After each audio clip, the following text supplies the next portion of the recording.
दिल्ली की गलियों से खेलकर जो दुनिया का सबसे तेज बैटमैन बना, 8 साल की उम्र में सीखने के लिए जो 56 किलोमीटर जाकर बैडमिंटन में सिल्वर मेडल जीता और वो 57 मीटर भाला फेंककर दुनिया में भारत का नाम किया, वो भी झोपड़पट्टी से ही थे।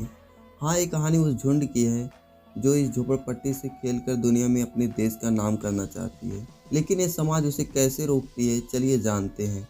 हेलो दोस्तों, मेरा नाम है सुभाष। मैं करता हूँ एक नई कहानी से शुरुआत। कहानी ऐसी जो आपके दिल को छू जाए। रिटायर होने के कुछ ही दिन बचे हैं उस फुटबॉल कोच को जो नागपुर के सबसे बड़े कॉलेज में सिखाते हैं। उनके घर और कॉलेज के बीच में एक झोपड़पट्टी पड़ती है जो गरीबों की बस्ती है। एक दिन खूब बारिश हो रही होती है और वो सिखाकर आ रहे होते हैं। झोपड़पट्टी के बच्चे उस कीचड़ में डिब्बे को फुटबॉल बनाकर बड़े मजे से खेल रहे होते हैं। कोच साहब को उन झुंड में इंडियन फुटबॉल टीम नजर आती है। अब वो कॉलेज के बच्चों को छोड़कर इन तूतू में बात बात पर गाली मारपीट करने वाले बच्चों को सिखाने जाते हैं, लेकिन ये बच्चे खेलने को तैयार ही नहीं होते हैं।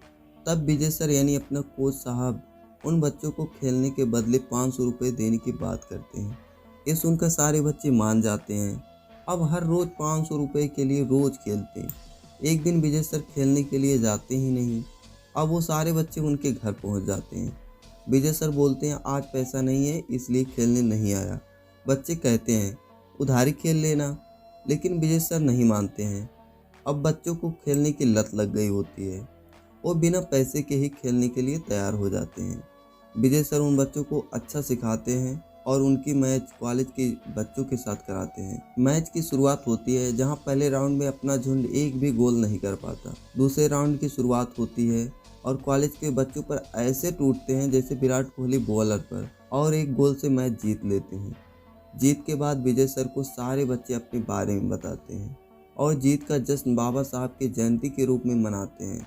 दूसरे दिन कॉलेज में विजय सर का रिटायरमेंट प्रोग्राम होता है जहां वो रिटायर होकर सारा समय अब उन बच्चों को देने लगते हैं। जहां उनकी टीम पूरे भारत के खिलाड़ियों के लिए टूर्नामेंट प्रोग्राम कराती है जिसका नाम झोपड़पट्टी टूर्नामेंट होता है। अब कन्याकुमारी से लेकर जम्मू कश्मीर तक के बच्चे इस टूर्नामेंट में भाग लेते हैं, जो सारे बच्चे गरीब और झोपड़पट्टी से होते हैं। इस टूर्नामेंट में से वो खिलाड़ी निकल कर आते हैं जो किसी बड़े कॉलेज से सीखकर नहीं आए हुए होते हैं। और इस टूर्नामेंट की रिपोर्टिंग आज तक की सबसे बड़ी रिपोर्टर अंजलि ओक कश्यप जी करती हैं। ये बात इंटरनेशनल लेवल तक पहुंच जाती है जहां जॉर्जिया से इस टीम के लिए वर्ल्ड कप मैच के लिए इनविटेशन आता है जिसका पूरा खर्चा विजय सर को उठाने होते हैं। सभी बच्चे वर्ल्ड कप खेलने के लिए बुलाए जाते हैं, लेकिन इनमें से एक बच्चा रह जाता है जिसका नाम अंकुश होता है। इसके ऊपर मारपीट का इल्ज़ाम लगा होता है जिसकी वजह से इसका पासपोर्ट नहीं बन पाता, जिसकी सिफारिश करने के लिए विजय सर कोर्ट जाते हैं। सभी बच्चे जाने के लिए एयरपोर्ट पहुंचते हैं जिनमें अंकुश नहीं होता है। वो बहुत निराश होता है। लास्ट समय में पोस्टमैन फ़ोन करके बताता है तुम्हारा पासपोर्ट आया है। ये सुनकर अंकुश बहुत खुश होता है और वो भी एयरपोर्ट पहुंचता है जहां सबकी जांच होती है। लास्ट में जांच के लिए अंकुश जाता है। बार बार चेक करने पर मशीन बोलती ही रहती है। लास्ट में चेक करने पर पता चलता है उसके जेब में वॉलेट है, जिसकी वजह से वह वापस जाने वाला होता है, लेकिन पुलिस उसे वापस बुला लेता है। अपनी खुशी उन सबको रोते हुए बयां करता है और इसी तरह इस कहानी की अंत होती है। Thank you for watching.